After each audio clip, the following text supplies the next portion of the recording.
कार्यक्रमका प्रायोजक लक्ष्मी स्टिल साथ साथ सदाभरको जोड्छ सम्बन्ध यो सुरक्षाको आभास हो लक्ष्मी विश्वास यो टुट्दैन कहिले साथ यो रहिरहन्छ जहिले सधैँ सँगै रहने बाचा हो लक्ष्मी कुण्डमा अग्नि झैं थप थप ज्वाला बनी बहिरहन्छ रग रग हर पल हर क्षण मजबुत लक्ष्मी हात हात मिलाई काँध काँध मिलाई अटुट छ सम्बन्ध लक्ष्मी लक्ष्मी स्टिल नेपालकै ग्यारेन्टेड नम्बर 1 क्वालिटी। आदरणीय दर्शकहरू नमस्कार अनि हार्दिक स्वागत छ लोकान्तर.com को यो टक सो लोकान्तर सोमा। आज हामी मुलुकको समसामयिक राजनीतिक घटनाक्रम, नेपालमा संविधान जारी भइसकेका पछिका 3 वर्ष र पटक पटक उठ्दै र चर्चाको विषय बन्ने गरेको नेपाल भारत सम्बन्ध लगायत समसामयिक विषयमा केन्द्रित रहेर कुरा गर्छौँ। खास गरी 2072 सालमा संविधान जारी भइसकेपछि नेपालले नाकाबन्दी सामना गर्नु पर्यो र त्यति बेला संविधानमा धर्मनिरपेक्षता भन्ने नहोस् भनेर भारतीय दबाब रहेको भनेर पूर्व प्रधानमन्त्री डाक्टर बाबुराम भट्टराईले बेला बखत भन्दै आउनुभएको छ र हालसालै मात्र पनि उहाँको त्यस किसिमको अभिव्यक्ति पाइरहेको थियो। वास्तवमा त्यो बेला के भारतले धर्मनिरपेक्षताकै लागि त्यो धर्मनिरपेक्षता भन्ने शब्द संविधानमा नपरोस् भन्नकै लागि नाकाबन्दी गरेको थियो वा संविधानमा दबाब दिएको थियो? यी लगायत समसामयिक विषयमा कुरा गर्न भारतका लागि पूर्व नेपाली राजदूत एवं नेपाली काङ्ग्रेसका नेता कुमार उपाध्याय आज हाम्रो स्टुडियोमा उपस्थित हुनुहुन्छ। यहाँलाई कार्यक्रममा स्वागत छ। धन्यवाद। सबभन्दा पहिला अब तेस्रो संविधान दिवस मनाउने तयारी भइरहेको छ।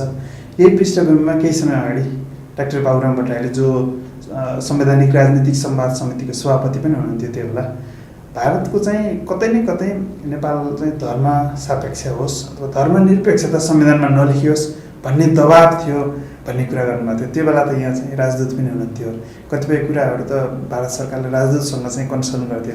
वास्तविकता त्यो हो कि फरक थियो? अब हेर्नुहोस्, अब आधिकारिक रूपमा मलाई चाहिँ त्यस्तो कुनै किसिमको एउटा सूचना सम्प्रेषण या उनीहरूको इच्छा चाहना त्यो मैले बुझिनँ। तर डाक्टर भट्टराईकोसँग मेरो भेट भएको छैन। अब उहाँले जुन मिडियामा आयो त्यसको आधारमा पनि अलिकति मलाई चाहिँ त्यस्तो किन लाग्दैन भनेदेखि भारत पनि आफ्नो संविधानबाट उनीहरू चाहिँ बाँधिएका हुन्छन्, संविधानको शपथ खाएका हुन्छन्। त्यसले गर्दाखेरि एकदम बचेर उनीहरूले चाहिँ बोल्ने गर्ने गर्छन्। जस्तै जहाँसम्म बिजेपी पार्टी, त्यसमा पनि राष्ट्रिय स्वयंसेवक सङ्घ वा अलिकति पूर्वीय दर्शन संस्कृति सभ्यताबाट बढी प्रभावित व्यक्तिहरूले आफ्नो आफ्नो अभिव्यक्ति दिन्छन्। त्यो भारतमा नेपालमा आएर धेरै दिएका हुन्छन्। उनीहरूले यो चाहिँ व्यक्तिको अभिव्यक्ति हो, भारत सरकारको होइन नै भनेका हुन्छन् र अहिलेसम्म मैले त्यही नै बुझेको छु। तर एउटा अलिकति तपाईँले भनेको विषयको गम्भीरतालाई हेर्दाखेरि चाहिँ अब जुन एउटा 1 to 1 भेट हुन्छ नि, हामी 1 to 1 भन्छ नि, त्यो चाहिँ हाम्रो लागि बडा त्यो निन्दन उक्लनु भएको छ, बडा गाह्रो छ। हेर्नुहोस्, किन हामी चाहिँ हाम्रो सिस्टममा छैनौँ। अब जो नेताले यो कालखण्डमा खास गरेर अब परराष्ट्र मन्त्री वा प्रधानमन्त्रीको तहमा चाहिँ 1 to 1 भेटहरू हुने गर्छ। तर त्यो भेट उनीहरू चाहिँ सिस्टममा चल्छन् होइन। फर्मल इन्फर्मल कुरालाई पनि उनीहरूले आफ्नो चाहिँ एउटा सिस्टममा राखेर, किन ब्रिटिसले बनाएको सिस्टम उनीहरूको सुदृढै छ, यस्तो कुरा हो भनेर अभिलेखमा राख्छन् र त्यसलाई उनीहरूले अलिकति तलमाथि हुँदाखेरि नराम्रो मान्नु स्वाभाविक। तर नेपालमा त्यस्तो छैन। जुन नेताले बोले पनि व्यक्तिले बोलेको हुन्छ, न आफ्नो पार्टीसँग न सरकारसँग त्यो कुराको एउटा पारदर्शी आफ्नो एउटा सूचना सम्प्रेषण एउटा अभिलेख चाहिँ भएको चाहिँ अहिलेसम्म मैले जानेको छु र छैन जस्तो लाग्छ। हो, ती चाहिँ समस्या छ। उनीहरूले बुझ्ने कुरा अब जस्तै हुन्छ व्यक्तिगत कुराकानीमा केही कुरा भएको छ भने अब त्यो चाहिँ अब अदृश्य छ।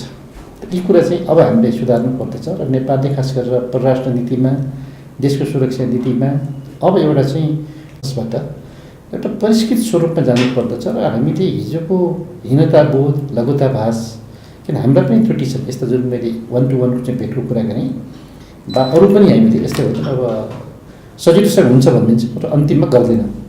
चाहे त्यो राष्ट्रपति सामान्य राष्ट्रपतिको चाहिँ अन्तिममा भ्रमण स्थगित गर्ने कुरा होस् या अहिलेकै तपाईँको भनौँ न बिमस्टेकको चाहिँ सैनिक अभ्यासको चाहिँ नेपाल सरकारले चाहिँ डिफेन्ड गर्दा गर्दै त्यसै गरी चाहिँ खुट्टा दुलो पारेर होइन भनेको। यसले गर्दाखेरि अलिकति क्रेडिबिलिटी चाहिँ हाम्रै क्रेडिबिलिटी घट्छ। त यसको लागि चाहिँ एउटा अलिकति सुरक्षा नीतिलाई परराष्ट्र नीतिलाई परिष्कृत गर्ने कोड अफ कन्डक्ट बनाउने त्यो चाहिँ अब गर्नुपर्दछ। त्यो गर्न अब ढिलो नै भइसक्यो। त्यो बेला तपाईँ भारतका लागि नेपाली राजदूत हुनुहुन्थ्यो र यहाँ प्रधानमन्त्री सुशील कोइराला हुनुहुन्थ्यो। सुशील कोइरालासँग तपाईँ व्यक्तिगत ढङ्गले पनि निकट हुनुहुन्थ्यो। कतिपय कुरा त सेयर भएको थियो होला नि त तपाईँको यो संविधानमा चाहिँ के थियो उनीहरूको कन्सर्न भन्ने कुरा। अनि हेर्नुहोस् म त अब आभारी छु होइन, नेपाल सरकारले मलाई मन्त्रीस्तरीय एउटा राजदूत भनेर चाहिँ पठायो र सुशील कोइराला हुँदाखेरि त बराबर उहाँले पनि फोन गर्नुहुन्थ्यो अथवा मैले फोन गर्दाखेरि तुरन्त एक्सेस हुन्थ्यो, कुराकानी हुन्थ्यो। र तर पछि पनि जस्तै भन्दैन मैले अब आफ्नो कार्यकालमा प्रचण्डजीलाई, शेरबहादुरजीलाई, अहिले वर्तमान प्रधानमन्त्री अब सम्मान्य केपी ओलीजीलाई पनि आफ्नो भन्ने एउटा व्यवहार गर्दाखेरि म चाहिँ आभारी छु। यो कुनै पनि मैले खोजेको बेलामा प्रधानमन्त्रीज्यूसँग चाहिँ डाइरेक्ट सम्पर्क कुराकानी एक्सेस हुन्थ्यो र अलिकति गाह्रो बेलामा म त्यहाँ थिएँ। पहिलोचोटिमा जान साथै भूकम्प, त्यसपछि नाकाबन्दीको बेला अब जस्तै कहिलेकाहीँ यति गाह्रो भयो कि मलाई अब हामी चाहिँ जस्तै एउटा ट्याङ्कर ग्यास एउटा ट्याङ्कर तेल नेपालमा गयो भने पनि कमसेकम हाम्रा 1200-500 परिवारले अलिकति सुखसाथ सास फेर्छन् भने जस्तो फिल हुन्थ्यो हेर्नुहोस् है।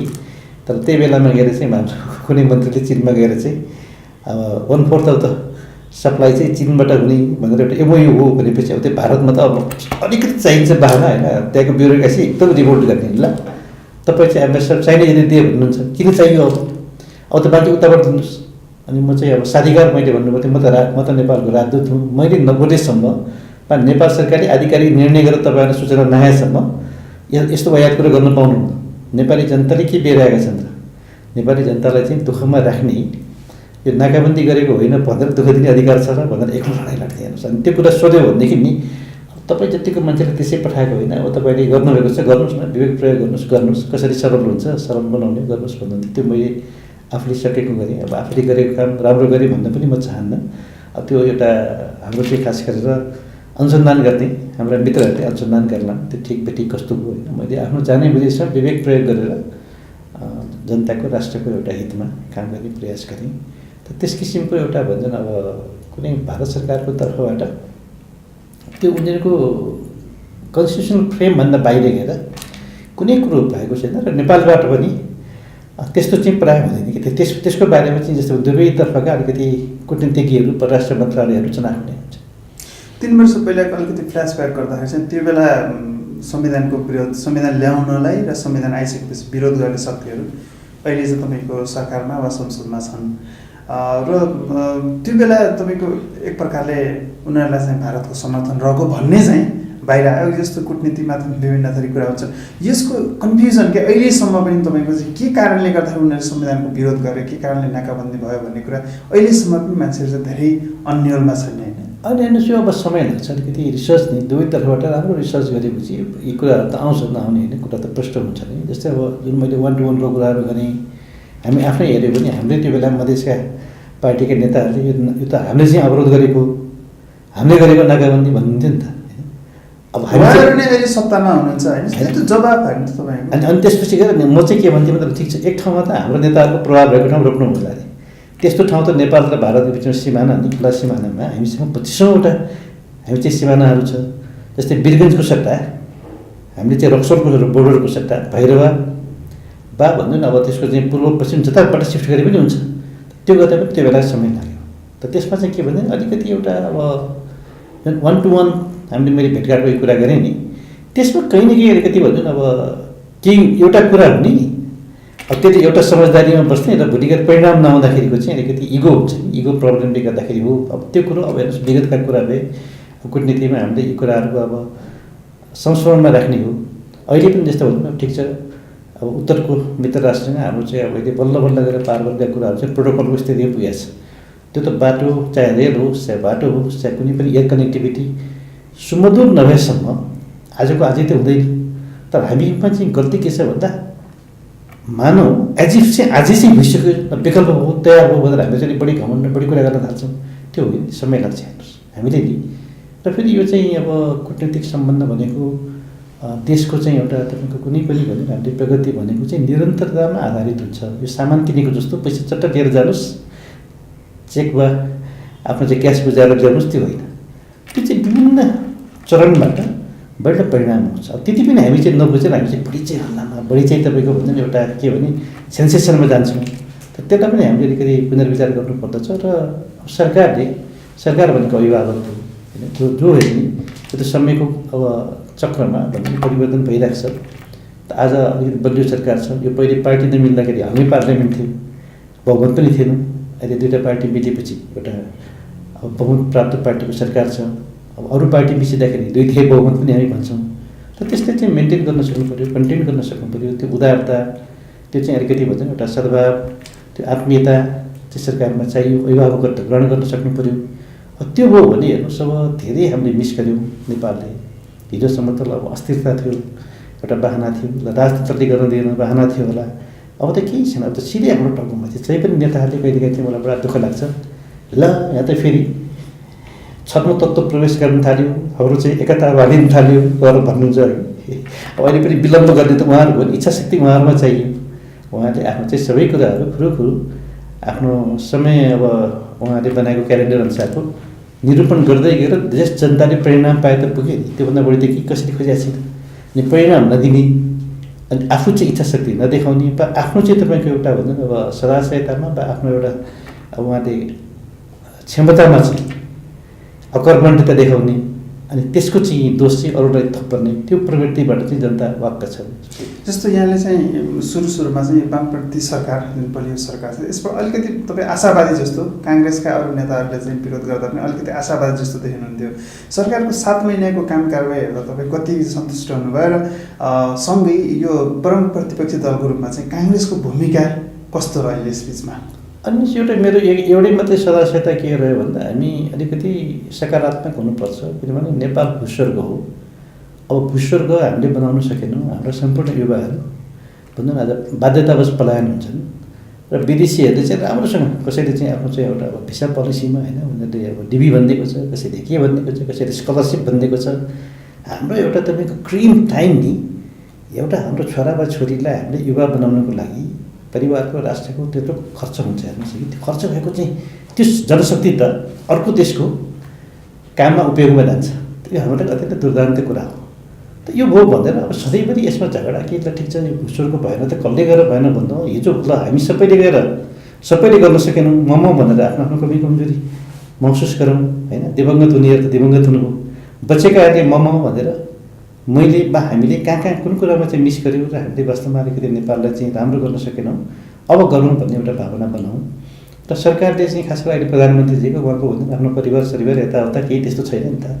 अब एउटा फेरि अत्यन्त कडा रोग लागेको मान्छे किडनी ट्रान्सप्लान्ट गरेको व्यक्ति उहाँले मलाई समय छैन, अब म चाहिँ भन्दैन देशको लागि अब इमान्दार बन्छु, इमान्दारी गर्छु र कसैलाई पनि कुनै किसिमको पनि बेइमानी गर्न दिन्न भनेपछि त अब प्रधानमन्त्रीले बोलेको र सार्वजनिक रूपबाट बोलेको र कसरी नपत्याउने भनेर मेरो चाहिँ त्यही थियो। हेर्नुहोस् अनि मैले साथीहरूलाई भने पनि हेर्नुहोस् मानिसले कुनै कुरा पनि रियलाइज गर्यो आफ्नो चाहिँ हृदयदेखि भनेदेखि मान्छे सचिन सक्छ, बदलिन सक्छ। त्यसलाई हामीले उपयोग गर्नुपर्छ।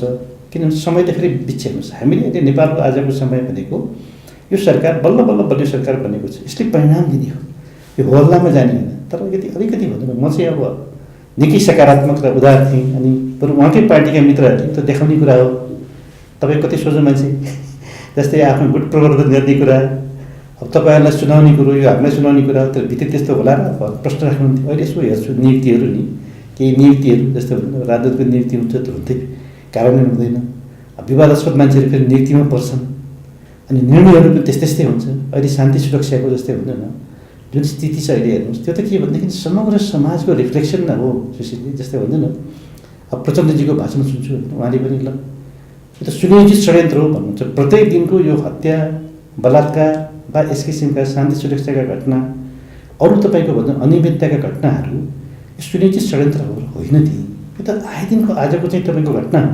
त्यस्तै सुनियोजित षड्यन्त्रहरू बच्न पाइन्छ र पाइन्न। त्यस्तै प्रधानमन्त्रीजीले उहाँको अब त्यो शैलीले होला अलिकति उहाँको कुरालाई अरिङ्गाल कुरो झिकिदिनु, अरिङ्गाल भनेको त अनिष्ट हो नि, त्यसले ठोकेपछि त मान्छेहरूलाई पीडा दिन्छ।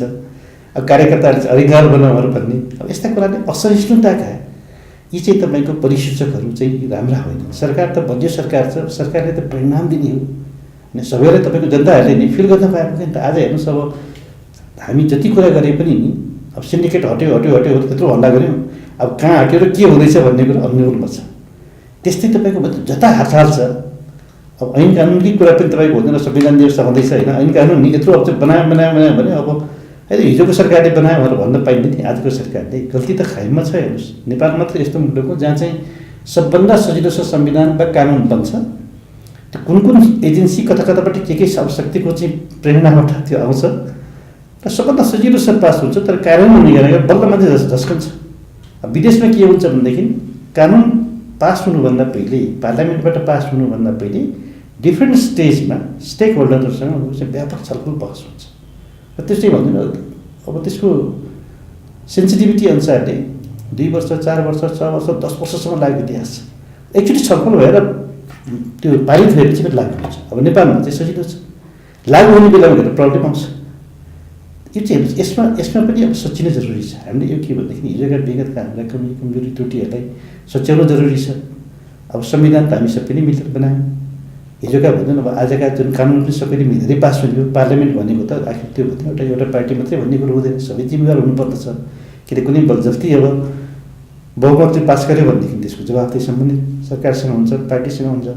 त्यस्तै गर्दा हेर्नुहोस् यी सब कुरामा अलिक सहिष्णुताको अभाव र परिणाम दिने कुरामा चाहिँ किन अलिकति सरकारको चाहिँ अब मलाई लाग्छ निकै अब जुन अपेक्षा थियो जनताको अथवा मेरो पनि अपेक्षा थियो त्यो अनुसारले चाहिँ भइराखेको छैन। र इमानको खडेरीलाई चिन्नुहुन्छ भन्ने मैले चाहिँ निकै आशा लिएको थिएँ। किन आज वास्तव नैतिकता र इमानकै खडेरी हेर्नुहोस् नेपालमा चाहिँ जे कुनै खडेरी हो भने त्यही त्यो चाहिँ व्याप्त छ चारैतिर समाजमा। अब त्यसको रिफ्लेक्सन सबै पार्टीहरू पनि हुन् होइन। अब त्यसलाई चाहिँ अब सायद प्रधानमन्त्रीजीले सार्वजनिक अभिव्यक्तिबाट चिर्नु छ भनेर आशा गरेको थिएँ। अब त्यो चाहिँ कता कता अलिकति फेरि शङ्काको घेरामा पर्दैछ। त्यो चाहिँ अब अझै पनि समय छ, उहाँले यो बारेमा ध्यान दिनुपर्दछ र समयलाई गुमाउनु हुन्न। सत्ता भनेको सिद्धिएको संयोग। इस कार्यक्रम का प्रायोजक लक्ष्मी स्टील साथ साथ सदाभरको जोड्छ सम्बन्ध यो सुरक्षाको आभास हो। लक्ष्मी विश्वास यो टुट्दैन कहिले, साथ यो रहिरहन्छ जहिले, सधैँ सँगै रहने बाचा हो। लक्ष्मी कुण्डमा अग्नि चाहिँ थप थप ज्वाला बनी बहिरहन्छ रग रग, हर पल हर क्षण मजबुत। लक्ष्मी हात मिलाई काँध मिलाई अटुट छ सम्बन्ध। लक्ष्मी लक्ष्मी स्टील नेपालकै ग्यारेन्टेड नम्बर 1 क्वालिटी। उहाँहरू काउन्टडाउनमा हुनुहुन्छ। उहाँहरूको यो अहिले भनौँ न आफ्नो एकता, पार्टीको एकता, पार्टीभित्र अनिष्ट नभएसम्मको लागि समय छ। नेपाली काङ्ग्रेसले कालखण्डमा राम्रो उपयोग गर्न सकेन अनि 5 वर्ष चलाउन सकेन। त्यसलाई पनि हृदयङ्गम गर्दै समाज त त्यही हो। उहाँहरूले अब चलाउने वातावरण, चल्ने वातावरण र परिणाम निस्कने वातावरणमा लाग्नुपर्दछ भन्ने मेरो आग्रह। जस्तो यहाँले अघि परिणामको कुरा गर्नुभयो 63 पछि अथवा लोकतन्त्र स्थापना वा गणतन्त्र स्थापनापछि पनि जनताकै आधारभूत समस्याहरू त समाधान भएन नि। यसपटक पनि काङ्ग्रेसले पटक पटक सरकारको नेतृत्व गर्यो। 63 पछि अथवा संविधानपछि पनि 2 पटक सरकारको नेतृत्व गर्यो। यहाँ चाहिँ जनताले सेवा पाएनन्। अहिले पनि जस्तो महँगी उस्तै छ होइन। रासायनिक मल यो हामी एकातर्फ चाहिँ कृषि प्रधान देश भनिरहेको छौँ, यो बेला मान्छेले रासायनिक मल पाएको छैन, त्यसैमा पनि भ्रष्टाचार छ। र यो दिन नसक्नु चाहिँ यो सरकारको कमजोरी हो कि व्यवस्थाको कमजोरी हो? महत्त्वपूर्ण कुरो उठाउनु रजितले जस्तै भन्नु न। अब नेपाली काङ्ग्रेसले पनि जिम्मेवारी लिनुपर्छ, तर नेपाली काङ्ग्रेसको उदार आर्थिक नीतिले गर्दाखेरि र अलिकति हामीले समयमा नै जुन अब यो भ्याट सिस्टम लागू गऱ्यौँ नि, त्यसले गर्दाखेरि हाम्रो राजस्व चाहिँ प्रक्षेपण अनुसारको जतिसुकै अस्थिरता भए पनि त्यसमा चाहिँ समस्या आएन। रेमिटेन्सको कारणले गर्दाखेरि राजस्व चाहिँ प्रक्षेपण अनुसार उठेको कारणले गर्दाखेरि हामी इकोनोमिक फेलियरतर्फ जानबाट जोगियौँ। तर धेरै कुरा चाहिँ मिस गऱ्यौँ। जस्तै भनौँ नेपाली काङ्ग्रेसको अब 48 सालपछिको जुन किसिमको ग्रोथ रेट थियो होइन, त्यसलाई अलिकति निरन्तरता दिन सकेको भएदेखि, अस्थिरता नभएको भएदेखि, द्वन्द्व अशान्ति नभएको भए एउटा परिदृश्य हुन्थ्यो। अब त्यो त हेर्नुहोस् हाम्रै कारणले गर्दाखेरि फेरि आयो, त्यसलाई पनि स्वीकार नैतिक रूपबाट अस्वीकार गर्न मिल्दैन। त जे भए पनि त्यसमा विवाद नजानुभन्दा पनि अब हामीले जुन मैले समयको कुरा गरेँ अब हामीले फेरि यस्तै कुरामा चाहिँ नन इस्युलाई इस्यु बनाएर फेरि नेपाललाई धन्दामा जाने हो कि हो, यी सबै कुराहरूलाई चाहिँ हामीले चाहिँ स्मरण गरेर अब एउटा समयलाई चाहिँ सदुपयोग गरौँ। अब आर्थिक हाम्रो एउटा विकासका बाटाका के अवरोध हुन् टकाएर हुन्, जस्तै समयमा कुनै पनि योजना सम्पन्न हुँदैन। जसरी पनि लोएस्टमा टेन्डर पार्ने अनि समय र लागत बढाएर 5 गुणा 10 गुणा पुर्याउने, यो मिलोमतोको जुन खेल छ तपाईँले अब यसमा कमिसन तन्त्रदेखि लिएर सबैको चाहिँ मिलोमतो छ, त्यो इच्छा शक्ति पनि तोड्न सकिन्छ। त इच्छा शक्ति भनेको नेतृत्वमा इमान्दारी त हुनु पऱ्यो। मलाई केही चाहिएन, यो परिणाम म चाहन्छु भनेदेखि यसरी भारतमा हाम्रो गडकरीजीलाई चाहिँ मान्छेले तारिफ गर्छ। उनी एउटा नयाँ एप नै डेभलप गरेका छन्। ठेकेदारहरूलाई कुनै पनि तपाईँको हुन्छ तपाईँ नेपालमा त अहिले न्युजमा आइरहेको छ नि, कतिवटा ठेक्का लिएर कता कता चाहिँ डिफल्ट गर्यो, डिफल्ट गर्ने ठेकेदारहरूले कामै पाउँदैन। तैँले यतिवटा काममा डिफल्ट गरेको हुनाले त आउट भएर उनीहरूको त्यस्तो प्रावधान राख्नु उहाँले ठ्याक्कै थिचेपछि सबै देखिन्छ। उसको राष्ट्रिय रूपमा अन्तर्राष्ट्रिय रूपमा उसको कामको स्थिति के छ, कहाँ उसले के गर्यो, सफल असफल, त्यो आधारमा उहाँले मूल्याङ्कन गरेर बल्ल काम दिनुहुन्छ। र अनिखेरि जति दिन पहिले सिद्ध्याउँछ क्वालिटीको काम पुरस्कार पाउँछ, अवेर गरेर दण्ड पाउँछ। र साथसाथै हामी के भने मोबिलाइजेसन भन्दा ठेकेदारहरूलाई 20% हामी पहिले एडभान्स दिन्छौँ नि, त्यो पनि उहाँले बन्द गरेर एडभान्स त दिने, तर सिधा त्यो कन्ट्र्याक्टरलाई होइन कि उसले काम दिने पार्टीहरूलाई उसको सिफारिसमा पेमेन्ट पनि दिने। त्यो गऱ्यो भने यहाँबाट निकाल्यो अन्त हाल्यो, फेरि त्यहाँबाट निकाल्यो अन्त हाल्यो, त्यता पनि रथाले यहाँ पनि रथाले गर्न पाइयो। यो त हामीले सिक्नु पऱ्यो नि। यस्तो अरू पनि देशका हाम्रो देशका यो गर्नलाई नेपालमा लागत र मूल्यको चाहिँ ठुलो यो अहिले खास गरेर समयको चाहिँ समस्यालाई समाधान गर्न सिक्नु। तपाईँले मलको बारेमा भन्नुभयो, कृषि प्रधान देश हो हेर्नुहोस्, सरकारले ठिक छ अलिकति अब अहिले दिएको अनुदान पुग्दैन भने बढाउनु पर्ला। अलिकति प्राङ्गारिक मललाई पनि ध्यान दिनुपर्छ। जस्तै म पनि किसान हो, मैले किसानी गर्दाखेरि खेती गर्दाखेरि झन्डै आजभन्दा अगाडि 25 वर्षसम्म ढैँचाको मलमा हरियो मल खेती गर्थ्यौँ। त्यसलाई हामी चाहिँ धान रोप्नुभन्दा पहिले त्यसलाई पल्टाएर माटो पनि हालेर कुहाएर अनि त्यहाँ धान रोपिन्थ्यो। खास गरेर अनिखेरि धेरै मल केमिकल फर्टिलाइजर चाहिँ रासायनिक मल हाल्नु पर्दैन थियो, थोरै मात्रै हाल्थ्यौँ हामी टप ड्रेसिङ। र सरकारले अहिले के छ भनेदेखि अनुदान अब दिनु नसकेर भनेर एआइसीले भन्छ सरकारले अनुदान 6 लाखको हामीलाई माग छ भने 3 लाखको मात्रै अनुदान दिन्छ, अनुदान नदिकन अब प्राइभेटले पनि मगाउँदैन भन्ने यिनीहरूको भनाइ छ। तर मुख्य खेल चाहिँ कहाँ छ भन्दा अब जसरी भन्दैन हामीले यो मल भनेको जुन समयमा अब हामीले कुनै बेलामा ड्रेसिङ गर्नको लागि चाहिँ नाइट्रोजन चाहिएला, युरिया चाहिएला, कुनै बेलामा चाहिँ माटोमा हाल्न चाहिँ कम्प्लेक्स यस्तो किसिमको चाहिँ मलहरू चाहिएला होइन, अरू पोटासहरू चाहिएला, त्यो संयोजन गर्न सक्दैन। त अन्तर्राष्ट्रिय बजारमा जस्तै मानिदिनुहोस् टेन्डर गर्दाखेरि हामीले अन्तर्राष्ट्रिय टेन्डर गऱ्यौँ, ठ्याक्कै अब मैले टेन्डर लिएँ अनि बजार मूल्य बढ्यो, अनि म के गर्छु भन्दा अब त्यो बढेको मूल्यमा सामान ल्याउनु भन्दा पहिले सौदा गर्दिनँ, टेन्डर परेपछि भला सौदा गर्न हिँड्छु। अनि म चाहिँ आफूले राखेको धरौटी जमानत जफ्त गराएर ठेक्काबाट हट्नु मलाई फाइदा हुन्छ। अनि यहाँ त किसानलाई त मर्का पऱ्यो, समयमा मल त आएन। यसको लागि भनेको हामीले मित्र राष्ट्र भारतसँग जसरी तेल अहिले नेपालमा आपूर्ति भइरहेका छन्, त अब पाइपलाइन सहज हुन्छ। भारतमा भन्दा नेपालमा सस्तो छ।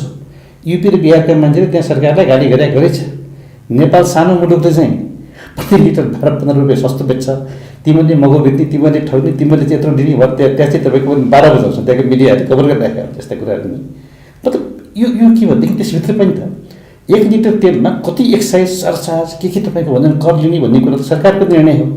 त्यो बढी लियो भन्ने उतापट्टि आपत्ति छ। हामी कहाँ पनि त्यो एक बनाएको थियो हेर्नुहोस्, जस्तै हुँदैन अहिले आइल निगमले चाहिँ हाम्रो हिजोको सारा डेप्सेट तिरेर अलिकति पहिले भन्दा हेर्न लायक अवस्थामा पाएको छ। त यसलाई के भने छोड्न चाहिँ हुँदैन, फेरि निगरानी भयो भने मन पनि गर्छन्। अहिले मलको लागि चाहिँ हेर्नुहोस् सबभन्दा कच्चा पदार्थ भनेको यो हाम्रो चाहिँ नेचुरल ग्यास र अलिकति बिजुली पावर। भारतले नेचुरल ग्यास चाहिँ दिन्छु भनेको चाहिँ सैद्धान्तिक सहमति भइसकेको छ। चाहिने जति नेचुरल ग्यास अहिले गोरखपुरसम्म रिफाइनेरी आइसक्यो, त्यहाँबाट अब तपाईँले भनेको ठाउँसम्म त्यो भैरव होला, दौली होला, जहाँ होला भनेको ठाउँसम्म हामी पाइपलाइन दिन्छु भनेको छ।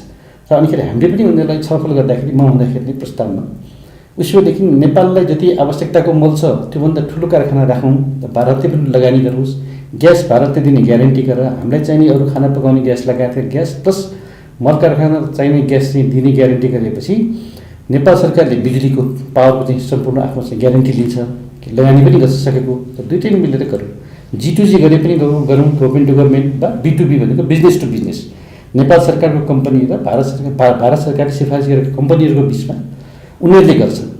यो चाहिँ नेपालको पावर अलिकति हाम्रो कस्ट अफ प्रोडक्सन बढी छ। अहिले हामीले बेच्न खोजेर पनि भारतमा सस्तो छ। त नेपालमा पावर कन्ज्युम गर्ने उद्योगहरूको चाहिँ ठुलो महत्त्व छ र मल कारखाना आवश्यक छ, सम्भव छ र सरकारले चाहिँ अलिकति समयमै यो कुरामा भारत सरकारसँग कुरा गरेर मैले लेखेँ भारत सरकारलाई पनि कसरी कन्भिन्स गरेको थिएँ भन्दा त्यहाँ पनि मल अभाव छ। उनीहरूले पनि हामीका भन्दा बढी अनुदान दिन्छन्, सब्सिडाइज छ। तपाईँले सब्सिडाइज गरेर इम्पोर्ट गरेको मल नेपालमा समस्या समाधान भएन भने खुला सिमानाको फाइदा त हामीलाई पनि के उठ्छ। त्यो जसरी पनि आफ्ना नातागोता मान्छेहरूलाई उनीहरूले चाहिँ अब केही फाइदा नदिकन पुर्याइदिने एउटा चाहिँ इस्यु हो। अर्को इस्यु भनेको अलिकति 100-200 रुपियाँ परामा यताउति मिलाएर लागेको कुरा त जान्छ तपाईँ रोक्नै सक्नुहुन्न भनेपछि बल्ल उनीहरू पनि सहमत न त पहिले चाहिँ होइन हामी कहाँ अभाव छ कसरी दिने के गर्ने भन्थे। जसरी भन्दा तेल पनि त उनीहरूले इम्पोर्ट गरेर पनि नेपाललाई चाहिने चाहिँ व्यवस्थापन गरेको जस्तै मलको पनि व्यवस्थापन हुनसक्छ र त्यो गर्दाखेरि हाम्रो चाहिँ खास गरेर युपी बिहारका फ्याक्ट्रीहरूबाट फ्रेस माल दिने किसिमबाट एग्रिमेन्ट हामीले गर्नुपर्छ र एग्रिमेन्ट गर्दाखेरि चनाखो हुनुपर्छ। यो चाहिँ होइन भनेदेखि सधैँभरि हेर्नुहोस् किसानले दुःख पाउने यो चाहिँ लज्जाजनक कुरो हो। हिजो पनि हुन सकेन, आज पनि हुन सकेन, कहिले हुने अब यो बदल सरकार भएको बेला पनि नगर्ने हो भने कहिले गर्ने। हिजोसम्म त अस्थिरता थियो, यसो त्यसो भन्ने थियो। त कर्मचारी तन्त्रको चाहिँ होइन अलिकति टेन्डर गर्न छोड्यो भनेदेखि त बिग्रन्छ भन्छ। हामीले के भने टेन्डरलाई एउटा त्यसको चाहिँ बेस्ट प्राइस मान्ने, त्योभन्दा कमसेकम एभरेजमा 10% कममा भारतले दिन चाहिँ करिब तयारी अवस्था भनेपछि अब यो गर्नु नसक्नु भनेको त अब त्यो तपाईँको भन्दैन हामीले जति भाषण गरे पनि फेरि त्यो कमिसन तन्त्रको चाहिँ कतै लोकपाल G2Gमा त अलिक कम हुन्छ हेर्नुहोस्। त्यहाँ पनि सप्लाई गर्ने त फ्याक्ट्रीले हो, त्यसमा कम हुन्छ। अब टेन्डर प्रक्रियामा चाहिँ ढुवानीका कुरा होलान् के कुरा होलान् अनेक त्यसले गर्दाखेरि यी कुराहरूमा अब अहिलेका भन्दैन खास गरेर अब प्राइमेरी मललाई महत्त्व दिने चाहिँ रासायनिक मललाई कम गर्ने तर आवश्यकताको मललाई चाहिँ सरकारले पर्याप्त अनुदान दिने र समयमा उपलब्ध गर्ने बारेमा इच्छाशक्ति देखाउनुपर्छ र मल कारखाना खोल्न सक्छ। त्यसको लागि चाहिँ कूटनीतिक तहबाट यसो हुँदैन हाम्रो खास गरेर आपूर्ति मन्त्रालय, परराष्ट्र मन्त्रालय, अर्थ मन्त्रालय, सबै मन्त्रालय लागेर भारतसँग सम्झौता गरेर नेचुरल ग्यासको ग्यारेन्टी गर्यो भने एकदम सम्भव छ। अब अलिकति जस्तो हरेक कुरामा भारतसँग जोडिने नरेन्द्र मोदीले चौथो पटक एउटा पहिलो कार्यकालमा चौथो पटक भ्रमण गर्नुभयो र अस्ति पशुपतिमा आएर बोल्दा त म काठमाडौँ आउँदाखेरि मलाई आनन्द महसुस हुन्छ भन्ने कुरा गर्नुभयो। अहिले नेपाल भारत सम्बन्ध चाहिँ पुरानै अवस्थामा फर्केको हो। अब यो हेर्नुहोस् अब कूटनीति मैले तपाईँहरूलाई धेरैचोटि भनेको छु त्यो यस्तो रमाइलो विषय रहेछ। म त नयाँ विद्यार्थी हुँ, नमिठो लाग्यो भने मिठो भन्नै पर्ने होइन, त्यो म त नरमाइलो लाग्यो भने रमाइलो भन्नुपर्ने। त कहिले रमाइलो हुँदैन यो त के भने फेरि निरन्तरतामा आधारित हुन्छ। एकैचोटि बिग्रने एकैचोटि चाहिँ बन्ने भन्ने पनि हुँदैन, निरन्तरतामै आधारित हुन्छ। र यसको चाहिँ सुन्दर पक्ष भनेको भने जस्तो भन्दा हाम्रो परराष्ट्र कर्मचारीहरू एकदम योग्य छन्। उनीहरूले एकदम राम्रो शब्दको संयोजन गरेर अब जहिले पनि वक्तव्यहरू राम्रै बनाएका छन्। अनि हामी आफ्नो एङ्गलले हेर्दा कहिले चाहिँ ल डुबा देशैपछि हो हामी आरोप लगाउँछौँ, कहिले चाहिँ अरू ठिकै छ भन्छौँ, त्यो होइन। निरन्तरतामा आधारित हुन्छ सम्बन्ध भनेको हेर्नुहोस्। अब कहिले कहिले अब हामी आफ्नै मन नै हेरौँ, तपाईँ आफ्नै मनमा तपाईँ हाम्रो मनमा पनि कहिले फरक केही न केही सोचेर आउँछ, घर परिवारमा समस्या आउँछ त राष्ट्रको बिचमा त आउनै हुन्छ, छिमेकीमा झन् आउनै हो। यत्रो हाम्रो इङ्गेजमेन्ट छ, त्यसलाई त्यही रूपबाट हामीले बुझेर त अहिले चाहिँ के भनेदेखि कमसेकम रियलाइजेसन भएको छ, त्यो ठुलो कुरो। त्यसमा हामीले थप चाहिँ अब एकदम अलिकति झन् अब हाम्रो जनताको राष्ट्रको हित कसरी हुन्छ भन्ने बारेमा हामी चाहिँ राख्ने हो। जस्तै भन्दा अहिले तपाईँको अब सबै हाम्रा संयन्त्रहरू अन छन्, राजनीतिक तहमा सम्बन्ध छ।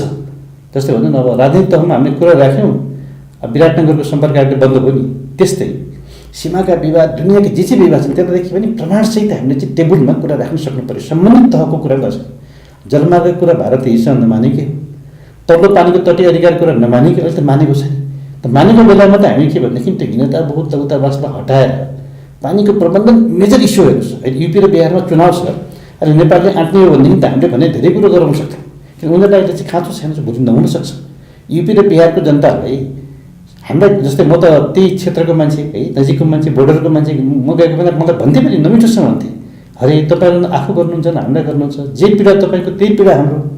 पानीको प्रबन्धन नभएर नदी हामीलाई अभिशाप हो, तपाईँहरूलाई पनि अभिशाप छ। तपाईँहरूको तराई पनि प्रत्येक वर्ष डुबानमा होइन, तपाईँको भन्दैन बाढीमा भूक्षयमा समस्या दुःख हामी पनि त्यही तपाईँका भन्दा हामी 10औं गुणा बढी छ। तै पनि समाधान किन गर्ने? भारत र नेपाल मिलौँ, जे गर्न सकिन्छ अन्तर्राष्ट्रिय यसको चाहिँ कानुन मान्यता यसका चाहिँ भन्छ सन्धि परिसन्धि अनुसारले टोटल सल्युसनमा जाउँ न। खानेपानीदेखि लिएर जलमार्गदेखि लिएर सबै कुरा नेपालले लिनुहोस्, के गर्नुपर्छ त बरु हामी लाग्छु भन्थे। यो अवसर छ त भोलि नहुन सक्छ। यो सानो कुरा भयो। जस्तो अहिले चाहिँ पछिल्लो समय मोदीको नेपाल भ्रमण र प्रधानमन्त्री केपी ओलीको भारत भ्रमणको विषयमा बडा चर्चाको विषय भनेको चाहिँ रक्सोलदेखि चाहिँ काठमाडौँसम्म रेल ल्याउने कुरा चाहिँ तपाईँ त्यहाँ दिल्लीमा बस्दाखेरिको अनुभव र अहिलेको यहाँको नेपाल भारत सम्बन्धको हिसाबले दिल्लीको रेल अथवा रक्सोलबाट काठमाडौँमा रेल ल्याउने कुरा चाहिँ यो कति सम्भव कुरा हो?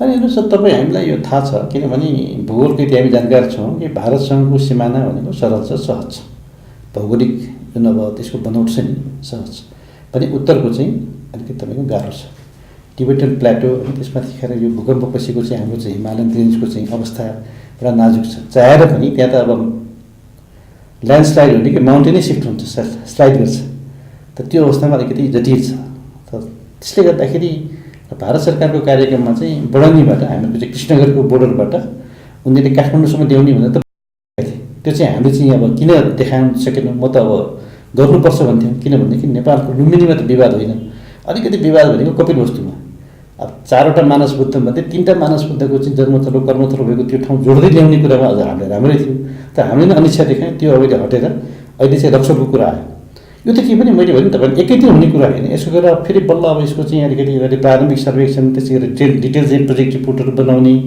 र भारतसँगको चाहिँ इच्छा शक्ति भयो भने हुन्छ पूर्व पश्चिमको त हुँदैन छ अहिले अलिकति हाम्रो सिमाना जोडिने जस्तो हुँदैन अब तपाईँको विराटनगरबाट जोड्ने भैरवबाट जोड्ने नेपालगञ्जबाट जोड्ने रेलको त्यो प्रोजेक्ट त पुरानै उनीहरूको अनुभवी छ र अलिकति सेक्टोरियल रूपबाट पूर्व पश्चिम जोड्ने पनि त्यो अहिले यो तपाईँ कार्यक्रम चल्दै नै छ तर काठमाडौँ जोड्ने कुरालाई पनि यो कुनै तपाईँको ठुलो कुरो छैन इच्छा शक्ति चाहिँ नेपाल र भारतको हुनु पर्यो अब भारतले अहिलेसम्म किन गरेन भन्ने कुरो मैले पटक पटक भन्थेँ भारतको लागि त एकलौटी चाहिँ एक्लै बल लिएर मैदानमा चाहिँ गोल गर्ने जस्तो अवस्था भने भारतले किन गर्न सकेन किन गर्न चाहेन यो चाहिँ तपाईँहरूसँग प्रश्न छ र मैले पटक पटक त्यहाँको मिडियालाई भन्थेँ किनभनेदेखि अहिले एउटा चिनको त आर्थिक अवस्था सुधार भएको बल्ल 10-15 वर्ष भयो नि पहिले त उसले चाहेर पनि गर्दैन थियो रुचि पनि लिँदैन थियो अहिले त हाम्रो नेपालको लागि त सौभाग्य छ हामी भन्दा दुइटै हाम्रो छिमेकीहरू चाहिँ एकदम उदायमान एकदम पुरा विकसित अर्थतन्त्रमा छन् यसको चाहिँ के भने हामीले सन्तुलित आफ्नो कूटनीतिक एउटा आफ्नो चाहिँ अवधारणाहरू बनाएर लाभ लिने कुरामा चाहिँ अहिले अवसर राम्रो छ र रेलको कुरा चाहिँ हेर्नुहोस् त्यही हो कि अब इच्छा शक्ति भयो भने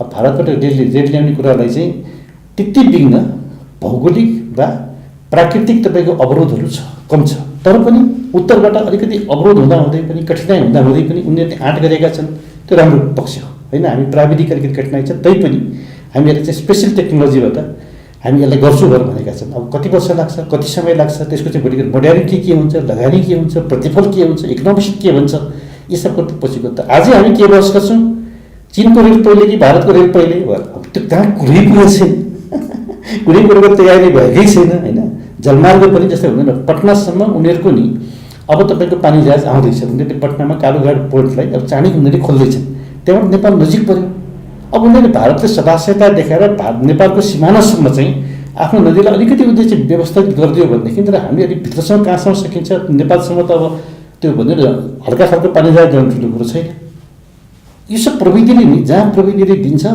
त्यो हुनसक्छ तर त्यो आजै हुने कुरो चाहिँ यो होइन यो त निरन्तरतामा त्यो क्रमशः भन्नु सबै प्रधानमन्त्रीका सबै चाहिँ सरकारका पालामा यी कुराहरू चाहिँ अगाडि बढ्दै बढ्दै बढ्दै गएपछि र भारतले पनि आफूले चाहिँ एउटा एसेट गर्दै गर्दै अथवा विकास गर्दै गर्दै त हुने एउटा परिणाममा नेपालले लाभ लिने कुरामा सदासहायता देखाएको छ त्यसबाट सदासहायताको लाभ हामी लिन सक्ने कुरा चाहिँ हाम्रो चाहिँ कला कौशल चातुर्यतामा भर पर्ने कुरा तर साना साना कुराले पनि प्रभाव पार्दैन यो रेलको प्रसङ्ग चलिरहँदाखेरि चाहिँ हालैका दिनमा भारतीय मिडियाहरू हेऱ्यो भने खास गरी यो बिमस्टेकको संयुक्त सैन्य अभ्यासमा नेपालले सहभागिता नजनाएको विषयलाई लिएर चाहिँ फेरि चिन चाहिँ नेपाल चिनको पल्टामा पल्टिन लाग्यो भन्ने टाइपका टिका टिप्पणीहरू भइरहेका हुना चाहिँ यो रेल चाहिँ उनीहरूको राजनैतिक प्रतिबद्धता हो कि राजनैतिक नारा मात्रै हो भन्ने हेर्नुहोस् इन्डियन मिडियामा पनि अब सर्फेसका कुरा धेरै हुन्छन् भित्री कुरा त्यस्तो छैन हेर्नुहोस् प्रधानमन्त्री मोदी अब गुजरातको मुख्यमन्त्री हुँदाखेरि नै सबभन्दा पहिले चिनिया प्रविधि र चिनिया पुँजी भारतमा निवेश भएको गुजरातमा हो उहाँहरूको एउटा आफ्नो किसिमको छ र अनिखेरि म चाहिँ भन्थेँ पनि हाँसेर ल ठिक छ अब तिम्रो चाहिँ भारतमा स्ट्याब्लिस चिनिया कम्पनी नेपाल जाऊ त्यहाँ चाहिँ व्यवसायमा लाग अनि हामीलाई पनि ढुक्क हुन्छ ए तिमीहरूको भारतमा चाहिँ हुने नेपालमा चाहिँ किन नहुने भन्न पाइन्छ म त हेर्नुहोस् यस्तो समय पीडा मैले अब तपाईँसँग आज सेयर गर्छु त्यो बिचमा त नाकाबन्दीको बेलामा जस्तै हामीलाई तपाईँको अब दिल्लीमा त्यतिखेर राजनाथजीलाई अनुरोध गरेपछि हामीले भारतको सुरक्षा लियौँ पहिले त भगवान् भरोसा थियो नेपाली दूतावासमा सुरक्षा पनि थिएन हेर्नुहोस् है अनि बाहिर जानु पर्दाखेरि चाहिँ सूचना गरेपछि उनीहरूले हामीलाई सेक्युरिटी दिन्थे पुलिसको सेक्युरिटी हुन्थ्यो अनि कार्यक्रममा जाँदाखेरि सेक्युरिटी किन आयो भन्दाखेरि त अनिखेरि आयोजकहरूले चाहिँ पुलिसले इन्क्वायरी गर्दाखेरि नेपालको राजदूतलाई के हामीले सेक्युरिटी दिनुपर्छ अब चिनियाले दिइराखेको छ नि भएर भनिदिने हेर्नुहोस् सेक्युरिटी नआउने हो त्यस्तोसम्मको तपाईँको त्यो पीडाबोधहरू हुन्थ्यो। अब जोसँग पुरा गऱ्यो भनेदेखि अब नेपाल त चिततिर फर्क्यो भन्ने, अब त्यो होइन भनेर भन्नेको शास्ति र अलिकति हाम्रो चाहिँ मिडियामा पहुँच कम हो हेर्नुहोस्। हाम्रो त्यो यथार्थ हामीले स्वीकार्नु पनि पर्दछ कि उनीहरूको एउटा आफ्नो आफ्नै किसिमको चाहिँ नेटवर्क छ। त त्यो चाहिँ हिजोको कुरा भए। अहिले चाहिँ वास्तवमा सबैले सबै कुराहरू बुझेका छन्। आइटीको चाहिँ अलिकति भनौँ न अब यति आइटी उन्नत अवस्था छ, नेपालको बारेमा रुचि राख्ने मान्छेहरूले, भारतका स्कलरहरूले, विद्वानहरूले, पूर्व राजदूतहरूले उनीहरू चाहिँ कमसेकम आफ्नो चाहिँ हिसाबबाट सबै नेपालको अपडेट जानकारीहरू चाहिँ एभ्रिडेको लिएका हुन्छन्। खास गरेर प्रधानमन्त्री मोदीले यो मलाई नै भन्नुभएको थियो, अब राजनीतिक आधारमा सम्बन्ध स्थापित भइसक्यो। अब सिधा मेरो कार्यालय, परराष्ट्र मन्त्री कार्यालय, उहाँको राष्ट्रिय सुरक्षा सल्लाहकार र हाम्रो राजदूतावास बाहेक अरू व्यक्तिले के भन्छ के बोल्छ त्यसको कुनै अर्थ माने छैन। अब हिजोसम्म त के भनेदेखि अलिकति अब यो प्रशासनिक तहबाटै सञ्चालित थियो नेपाल, त मोदीजीले यो चाहिँ चेन्ज ल्याएकै हो। त त्यसमा हामी चाहिँ आफू कति खर उत्रने भन्ने त हामीमा भर पर्छ नि त।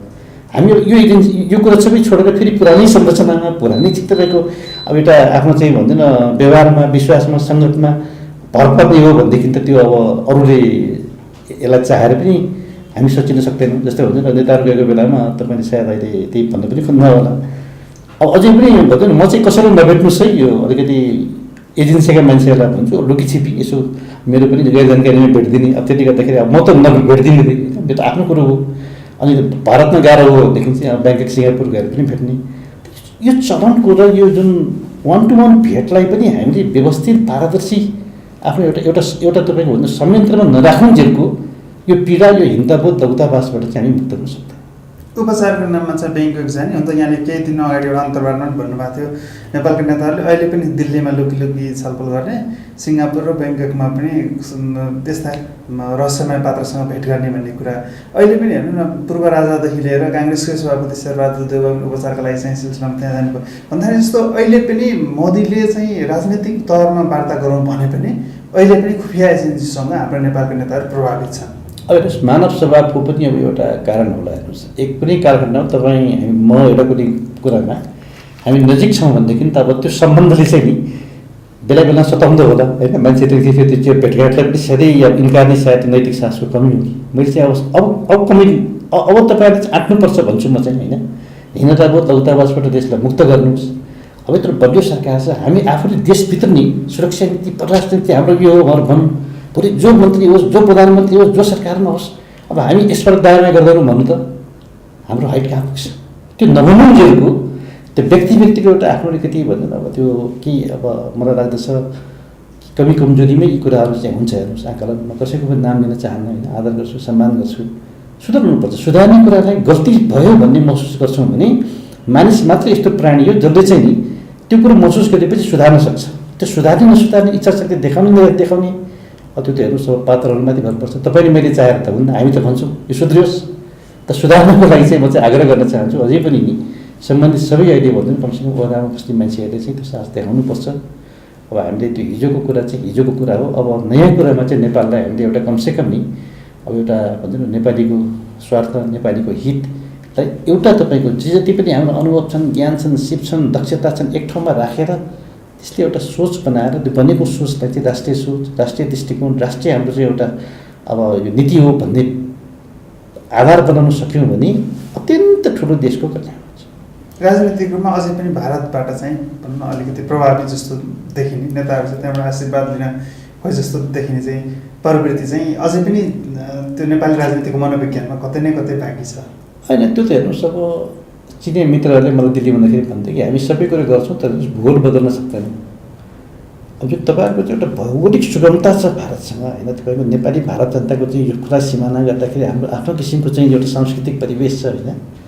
अब धर्मको चाहिँ आधार छ, त्यसलाई हामीले चाहिँ अब हामी त्यसलाई बिथल्न चाहँदैनौँ। र के भने नेपाल र भारतको, नेपाल र चिनको, चिन र भारतको सुमधुर सम्बन्धको लागि पनि हामीले जस्तै भन्दा एउटा कमसेकम राम्रो एउटा बाटो, एउटा राम्रो तपाईँको रेलको सञ्जाल, एयर कनेक्टिभिटी, रेल कनेक्टिभिटी र रोड कनेक्टिभिटी चाहिँ किनभने हिमालयन यति अहिले तपाईँको यो अहिले भूकम्पपछि चाहिँ पूर्वम त्यसको चाहिँ ड्यामेज रिपोर्ट नआउँदासम्म कुन चाहिँ बाटो सबभन्दा राम्रो भन्ने उनीहरू पनि कन्फ्युज छन्। अब कोदारी भन्यो, कोदारीमा धेरै समस्याहरू देखियो है। अहिले हामीले चाहिँ रसुवाको बाटो भनेका छौँ, केरुङको बाटो है। अझ बिचको चाहिँ मुस्ताङको हो कि कताको हो त्यो चाहिँ उनीहरूले पनि अध्ययन गर्दैछन्।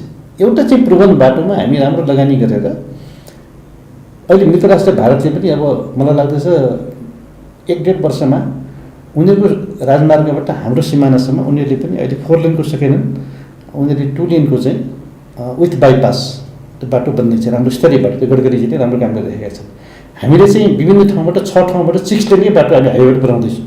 यो हुनासाथै हेर्नुहोस् हाम्रो ट्रान्जिट, हाम्रो टुरिज्म होइन, हाम्रो तपाईँको व्यापार, यो तपाईँको यो पर्यटन त धेरै चाहिँ अगाडि जान्छ। अहिले तपाईँको झन्डै नेपाली सिमानाबाट भारतको हाइवे पुग्नलाई 30-35 किलोमिटर भन्दा बढी दूरी छैन, 3 घन्टा 4 घन्टा लाग्छ, खराब छ। त्यो बनेपछि त 1 घन्टा पनि लाग्दैन। नेपालको हाइवेबाट भारतको हाइवे पुग्नलाई 1 देखि 1.5 घन्टाभित्र मजासँग पुग्छ। त्यसपछि कल्पना गरौँ कति फरक पर्छ।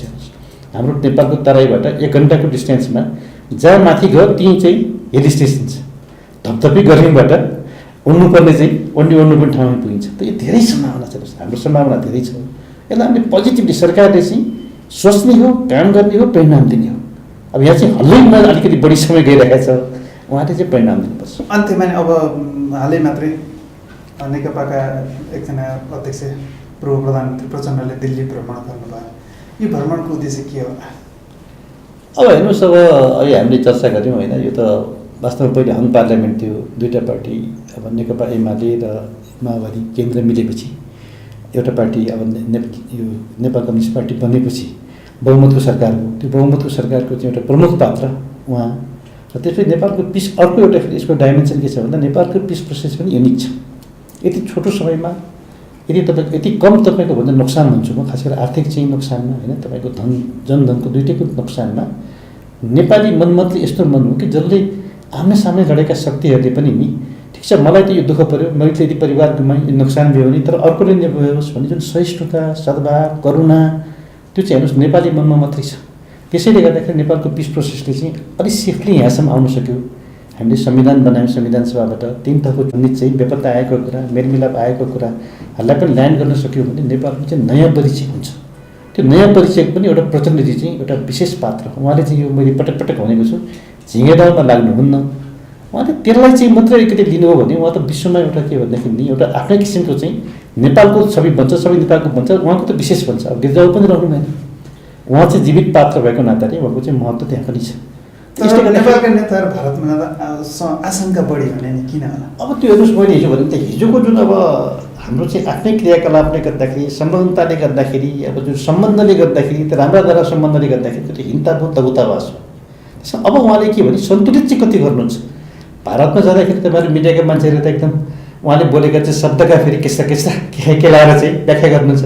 अब चिनमा गएर फेरि के बोल्नुहुन्छ है, अब जता जता गयो उतै चाहिँ राम्रो उतै मिठो, उतै राम्रो, उतै यही हो भन्ने हो, त्यसले पनि पे गर्दैन। हेर्नुहोस्, यसमा हामी फेरि वस्तुपरक हिसाबबाट नेपाल र नेपालीले लाभ हुने किसिमबाट सन्तुलित अब उहाँले आफ्नो भूमिका गर्नुपर्छ। उहाँको अहिले महत्त्वपूर्ण सरकारमा भूमिका छ, त्यो नाताले पनि अब सबै सरकारले इङ्गेज गर्न चाहन्छन्, स्वाभाविक कुरा।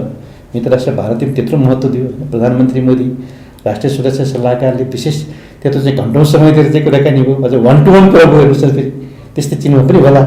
तर त्यो के भने देशको हितमा र परिणाम के दिन्छ, म चाहिँ त्यसमा मैले चाहिँ विशेष रुचि लिएको छु। र हिजोका कमी कमजोरी त्रुटि गल्तीहरूलाई चाहिँ नेताहरूले पनि महसुस गरून् र सुधार्ने बाटोमा जाउँ भन्ने मेरो अभिप्राय।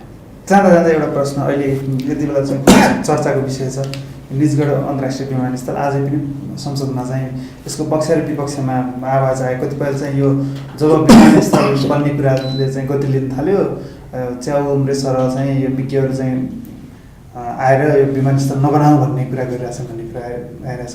तपाईँ एकजना त्यही विभागीय पहिलाको मन्त्री र राजदूत पनि हुनुभयो र खास गरी भारतसँग चाहिँ यो एयर ट्रान्जिटको लागि चाहिँ तपाईँले लामो पहल पनि गर्नुभयो। यो निजगढमा भन्ने अन्तर्राष्ट्रिय विमानस्थलप्रति चाहिँ भारतको धारणा के होला? ऊ चाहिँ सुरक्षाको कारणले गर्दा यहाँ अलिक केही पनि चर्चा हुन्छ नि, यो निजगढमा विमानस्थल बनाउन भारत राजी छैन भन्ने जस्तो कुरा। यो चाहिँ तपाईँ पूर्वका मन्त्री पनि भएको, राजदूत पनि भएको हुनाले र एकजना नेता पनि भएको हुनाले चाहिँ विकासको पनि कुरा गरेर हुनाले चाहिँ यसको समाधान के हुन्छ? अनि यसो सुशीलजी एकदम राम्रो अहिलेको एकदम मैले समय सान्दर्भिक क्वेसन गर्नुभयो। पहिले म पर्यटन मन्त्री पनि भएको नाताले आफ्नो मेरो जुन जति पनि सीमित ज्ञान अनुभव छ त्यो आधारमा म सेयर गर्न चाहन्छु। अब हेर्नुहोस्, त्यसको महत्त्व भनेको चाहिँ जुन नेपालको आफ्नो चाहिँ जुन हामी भौगोलिक अब हाम्रो अहिले उपस्थिति छ नि, यसको ल्याटिच्युड लङ्गिच्युड हेर्नु भने ग्लोब नक्सामा विश्वको नक्सामा हामी चाहिँ इस्ट र वेस्टको बिचमा एकदम हामी चाहिँ तपाईँको एउटा नेचुरल हबको रूपमा सेन्ट्रलमा हामी नेपाल पर्छौँ। त्यसले गर्दाखेरि अब यो एयरपोर्ट निजगढको अन्तर्राष्ट्रिय विमान भनेको नेपालको आन्तरिक अब तपाईँको खालि भन्नु अब यो यात्रीहरूलाई मात्रै हेरेर होइन कि अहिले हामीलाई तपाईँको पश्चिम जानु पऱ्यो भने हामी अनावश्यक नै दुबई जाने ब्याङ्कक जाने गरेर बाजे पश्चिम उठ्छौँ चाहिँ अब त्यो सबै समाधान भनेको यसको चाहिँ ठुलो यसको तपाईँको महत्त्व छ। त्यो कुरोलाई चाहिँ विज्ञहरूले ध्यान दिनु म अनुरोध गर्न चाहन्छु। म पहिले मन्त्री भएको बेला त्यही बेला पनि यस्ता किसिमका प्रस्तावहरू ल्याएका थिएँ। कारण नेपाल सरकारले जमिन दिने हो भनेदेखि त्यो बेला बुटको एक्ट आइसकेको थिएन। लगानी गर्न हामी तयार छौँ किनभने नेपाल चाहिँ कम्पेरिटिभली अहिले हाम्रो रिजनका चाहिँ मुलुकहरूभन्दा नेपाल चाहिँ न्युट्रल कन्ट्री नै भनिन्छ। एज अ बुद्ध जन्मेको देश होइन। अब हरेक कुराले यसको चाहिँ सगरमाथाको देश हाम्रो न्युट्रालिटी हाम्रो चाहिँ एउटा महत्त्व अरूकोभन्दा अझ बढी छ।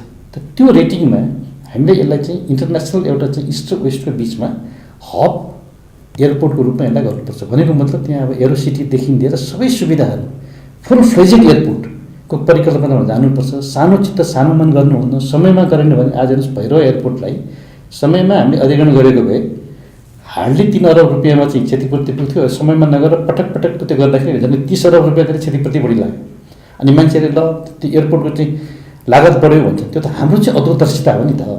कस्तो एयरपोर्ट बनाउने भन्ने बारेमा चाहिँ आज बरु बहस होस् छलफल होस्। जस्तै हाम्रो पर्यटन मन्त्रीजीले पर्यटन मन्त्रालयले आवश्यक परे छलफल गर्नु। यो चाहिँ पूर्व र पश्चिमको तपाईँको एउटा चाहिँ इन्टरनेसनल हबको लागि बन्ने एयरपोर्ट हो। फुल फ्लेजेड भन्नुपर्दछ। केही रुखहरू काटिएलान् केही जमिनहरू पर्लान् त्यसको तपाईँको भन्दा विकल्प हाम्रो कानुनअनुसारले 10 गुणा बढी रुख रोप्नुपर्ने भनेको छ। कुन ठाउँमा कसरी रोप्ने कति बजेट लाग्ने त्यो पनि छलफल गरौँ न। तर के भने सानो चित्तले भन्दा अझै भैरव एयरपोर्ट पनि हेर्नुहोस् बन्दैछ है तयार हुँदैछ। अब त्यहाँ चाहिँ एरो ब्रिज नि जहाजबाट ओर्लेर फेरि यतिखेर चाहिँ ओर्लिनु पर्ने त्यो नोज पनि नहुने ती सब कुराहरूलाई मैले भने यसो तुरुन्तै सुधार्नुहोस् भनेको छु। हेर्नुहोस् किनभने अब त मान्छे सुविधा खोज्छ नि। त्यो त मिनिमम सुविधा हो। गर्मीको ठाउँमा अब एरो ब्रिज पनि नराख्ने अब त्यो चाहिँ पहिला हामी यदि तपाईँको भन्छ अब यो भिजनमा चाहिँ हामी कम छौँ। विशेषज्ञहरू के भन्छ यो लागत बढ्छ लागत बढेपछि नेताहरू चाहिँ आत्तिहाल्छन्। यदि त स्वीकृत हुँदैन भन्छ हामीलाई बाध्य हुन्छ हामी सबै त काट्दै जान्छौँ। अनिखेरि यति डिफाउन्ट हुन्छ यस्तो राडार सिस्टम त्यो एयरपोर्टको चाहिँ अब प्लान हो त्यो नराखिकन सस्तोको नाममा नि त्यो एरोब्रिज नराखिकन अब मैले भनेको छु जमिन प्रशस्त भएको छ। भैरवाला अब तपाईँको ट्राम रेल सबै प्रोभिजन अझै राख्नुहोस्।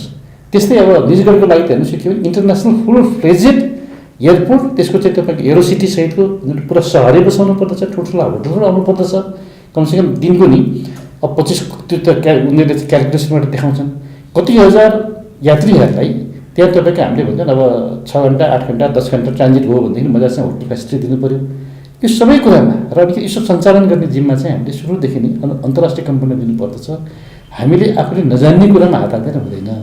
हामीले जस्तै भन्छ तपाईँको ड्युटी फ्री सञ्चालन गर्ने कुरो एयरपोर्टको चाहिँ तपाईँको सरसफाइ त्यसको चाहिँ सुरक्षा म्यानेजमेन्ट गर्ने कुरालाई विश्वविख्यात कम्पनीहरूलाई हामीले अलिदेखि जस्तै भैरवादेखि लिएर पोखरा यो ठाउँमा पनि उनीहरूलाई समयमै बोलाएर गऱ्यौँ भने स्केलेटन बनाएपछि उनीहरू आएर बाँकी आफ्नो चाहिँ फिनिसिङ गरेर काम गर्छन्। हामीले गर्न खोज्यौँ भने फेरि त्यहाँ सबै कुरा अब हाम्रो अधिकारी चाहिँ केमा रहन्छन् आफूले दियो भने लाभ आफूले लिन पाइयो अर्कोलाई दियो भने त केही पनि पाइँदैन भन्ने यस्तो नेगेटिभिटी छ। त्यसलाई चाहिँ अहिलेका हाम्रो कमसेकम मन्त्रीजीहरूले प्रधानमन्त्री तहमा योजनाको तहमा चिर्न सक्नुपर्दछ। त्यो आफ्नो चाहिँ भने क्षणिक लाभको लागि हाम्रो देशको चाहिँ तपाईँको भन्नु एउटा जुन अलिकति हाम्रो भिजनरी एप्रोच त्यसमा चाहिँ निकै कमी मैले महसुस गरेको छु। अब त्यो चाहिँ हुन दिनुहुन्न। यो निजगढको तपाईँले भनेको एयरपोर्ट चाहिँ यो चाहिँ हाम्रो राष्ट्रको लागि त हुँदै हो आवश्यकताको लागि भने अझ अन्तर्राष्ट्रिय यसको चाहिँ भन्नु आवश्यकता वा यसको चाहिँ महत्त्व अझ बढी छ। यो चाहिँ तपाईँको यसप्रति चाहिँ भारतको दृष्टिकोण के होला? यो अवरोध चाहिँ भनौँ न यो अघि पनि यहाँ पटक पटक भन्नुभयो कुटनीतिमा एक त कुरा हुन्छ बाहिर हल्ला बजार हल्लाहरूको थरी हुन्छ। यसमा चाहिँ भारतको खास यसो पटक्कै नकारात्मक हुँदैन। कला कौशल चातुर्यता त हामीमा हुनु पऱ्यो।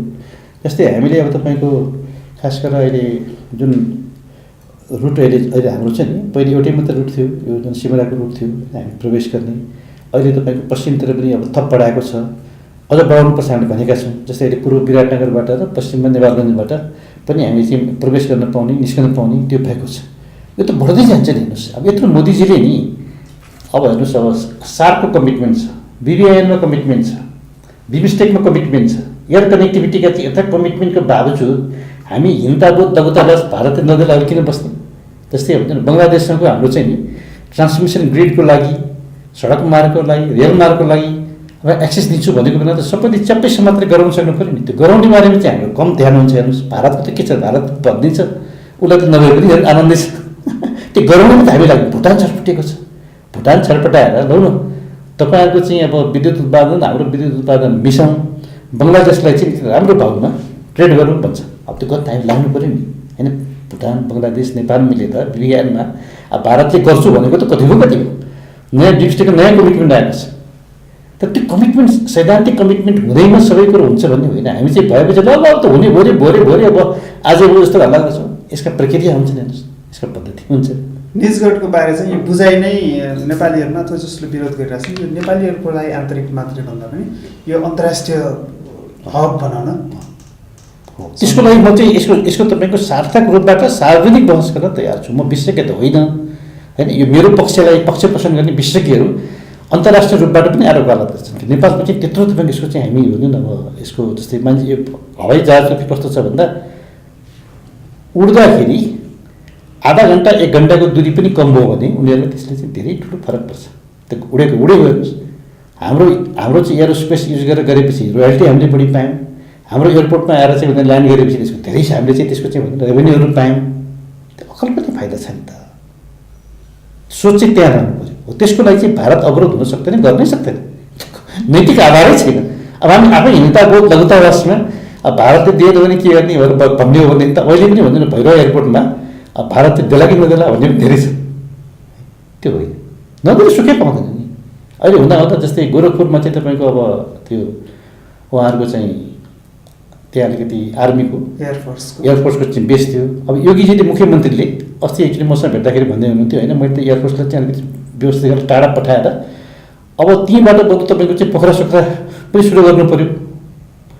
हाम्रो चाहिँ गोरखपुरलाई अगाडि बढाउने भन्नुहुन्थ्यो, त्यो हब बनाउने भन्ने कुरा भने अहिले गोरखपुर पहिले गोरखपुर छैन होइन। सबैको आफ्नो आफ्नो चाहना छ। त हामी के भने कसरी कति बढी चाहिँ एउटा अब लाभ लिन सकिन्छ, देशलाई दिन सकिन्छ भन्ने बारेमा चाहिँ एकदम हाम्रो चाहिँ त्यो प्रोएक्टिभ एउटा एकदम अलिकति पोजिटिभ थिङ्किङ थट एफर्टमा चाहिँ जानुपर्छ। हस्, यहाँलाई धेरै धन्यवाद। श्रीजी मेरो पनि धेरै धेरै धन्यवाद। मैले महत्त्वपूर्ण विषयहरूमा अलिकति प्रश्नहरू राख्नुभयो। अब के म यहाँ अलिक काठमाडौँ अलिक कमै बस्छु, आएको बेलामा सम्झनु हो, कुराकानी हुन पायो। धन्यवाद। हुनुहुन्थ्यो भारतका लागि पूर्व नेपाली राजदूत एवं नेपाली काङ्ग्रेसका नेता देव कुमार उपाध्याय। आज हामीले चाहिँ संविधान निर्माणका 3 वर्ष नेपाल भारत सम्बन्ध, वामपन्थीको सरकार र सँगै यो अहिले चर्चामा रहेको निजगढ अन्तर्राष्ट्रिय विमानस्थलको विषयमा पनि केन्द्रित रहेर कुरा गऱ्यौँ। हस्त लोकान्तर सोको लागि आजको समय सकियो। हामी आगामी कार्यक्रममा उपस्थित हुनेछौँ। गगनजीलाई धन्यवाद दिँदै म सुशील पन्त बिदा माग्छु। नमस्कार।